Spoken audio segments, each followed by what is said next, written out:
అధికారులకు చెప్పండి, జిల్లా కలెక్టర్లకు చెప్పండి. మనం ఇచ్చేది గత్యంతరం లేక, గతి లేక, అంటే అద్దులు కట్టలేని స్థితిలో కూడా పాచి పని, కూలి పని చేసుకునే వాళ్ళు కూడా ఎవడో ఒకటి పంచన తలదాచుకుంటున్నారు, అద్దెకుంటున్నారు.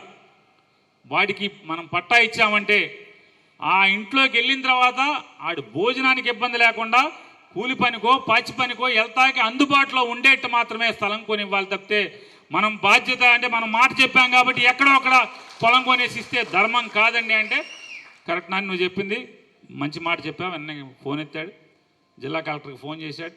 అప్పుడు ఉన్నటువంటి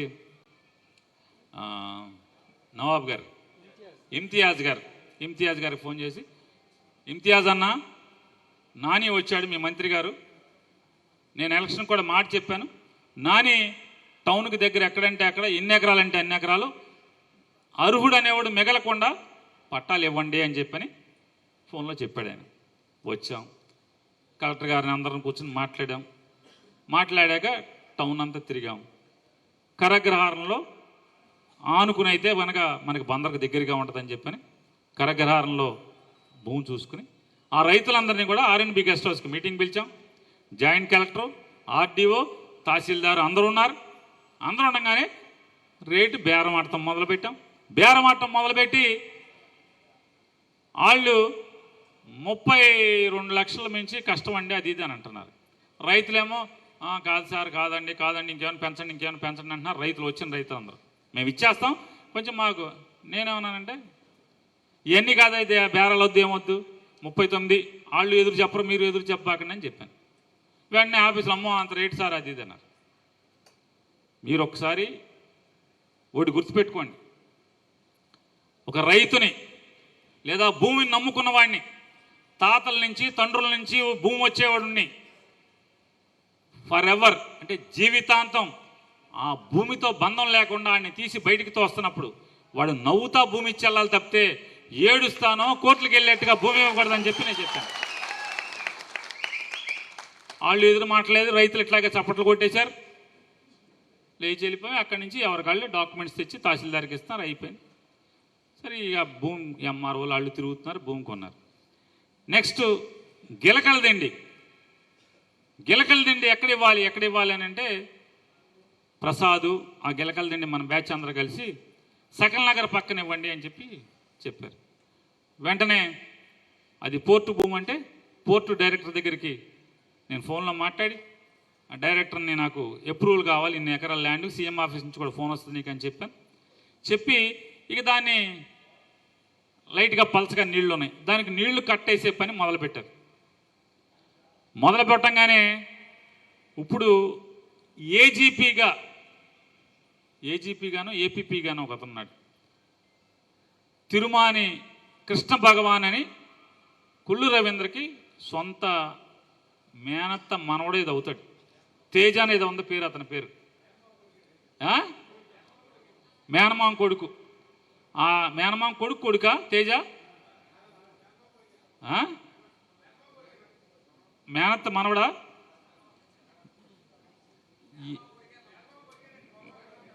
తేజ అనేవాడు మేనమామ కొడుకా మేనమామ మనవడా? కొడుకే. సరే మేనమామ కొడుకు తేజ అని ఉన్నాడు. అతను ఈ తేజకి ఇంకోటి కూడా కాదా, దానికి చెప్తాను జరిగిన వాస్తవం.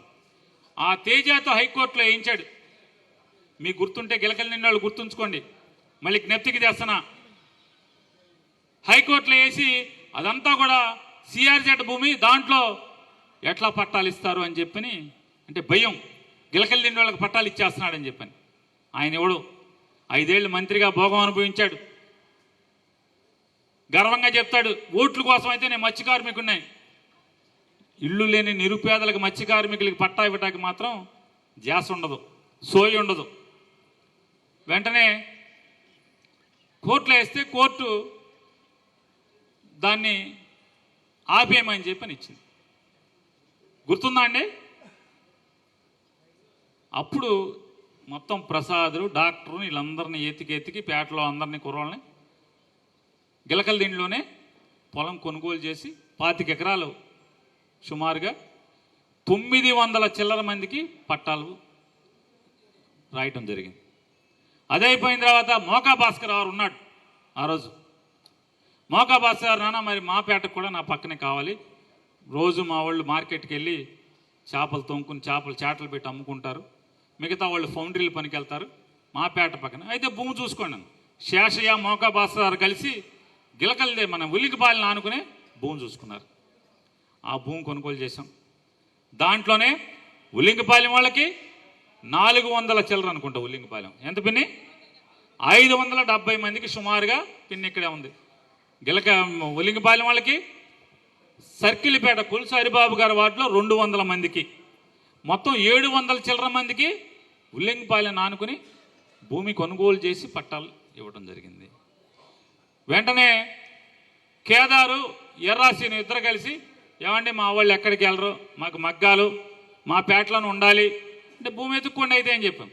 వాళ్ళు ఎత్తుక్కుని ఎక్కడో 10 ఎకరాలు పట్టుకొచ్చారు, రైతులు తెచ్చి ఆ 10 ఎకరాలు కొనుగోలు చేసి వాళ్ళ పేటలో వాళ్ళకి ఎంత ఉన్నాడైనా కేదార్ గారు లేడా? ఎన్ని అండి? 442 పట్టాలు వాళ్ళ పేటలోనే ఆనుకుని భూమి కొనుగోలు చేసి ఇవ్వటం జరిగింది. వెంటనే శారదానగర్ నాగేశ్వరరావు గారు, శరత్ బాబు, అనిలు వీళ్ళందరినీ పిలిచాం. మరి మీ పేట పరిస్థితి అంటే మరి కనకరారం వెళ్తారా అని. లేదు సార్, మా వాళ్ళందరూ కూడా పొలంలో చెరువుల్లో పనిచేసుకుని బతుకుతూ ఉంటారు, మాకు శారదానగర్ అయితే చూసుకోండి పొలం అన్నాం. వాళ్ళు పొలం చూశారు. చూసిన చోటే రాంబాబు కూడా మాకు కూడా అక్కడ కావాలి, మేము కాళేకానిపేట వాళ్ళం అటు వెళ్ళమని చెప్పాడు. వెంటనే కాళేకానిపేట వాళ్ళకి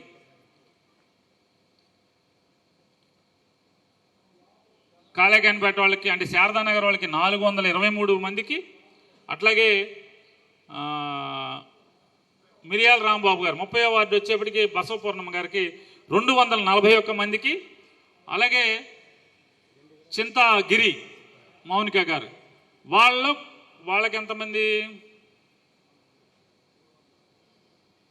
ఉన్నారు? ఆవిడ ఎంతమందిరా? 360 మంది. 360 మందికి ముగ్గురికి కూడా శారదానగర్ను ఆనుకున్నటువంటి రుద్రవరం రెవెన్యూ భూమిలో కొనుగోలు చేసి అందరికీ కూడా పట్టాలు ఇవ్వటం జరిగింది. మిగతా అందరికీ 15,492 మందికో కరగ్రహాలలో, మిగతా ఉన్న బందర్లో ఉన్నటువంటి ప్రతి ఒక్కరికి కూడా ఒక్క కుమ్మరగూడెంలో 200 మందికి తప్పితే, కుమ్మరగూడెంలో 200 మందికి, అలాగే కేంద్రీయ విద్యాలయం ఎదురుగుండా ఉన్నటువంటి వైఎస్ఆర్ కాలనీలో శ్మశానంలో బొత్సుల అర్జునుడి గారు మున్సిపల్ చైర్మన్గా ఉన్నప్పుడు ఇళ్ళు వేసుకున్నటువంటి వాళ్ళకి కానీ, లేదా నోబుల్ కాలేజీ మన థామస్ కవిత గారి ఇంటి ఎదురుగుండా డొంకల వాళ్ళకి కానీ, లేదా నక్కలతోట సాయిబాబా గుడి దగ్గర ఆ డొంకల్లో వేసుకున్న వాళ్ళకి కానీ,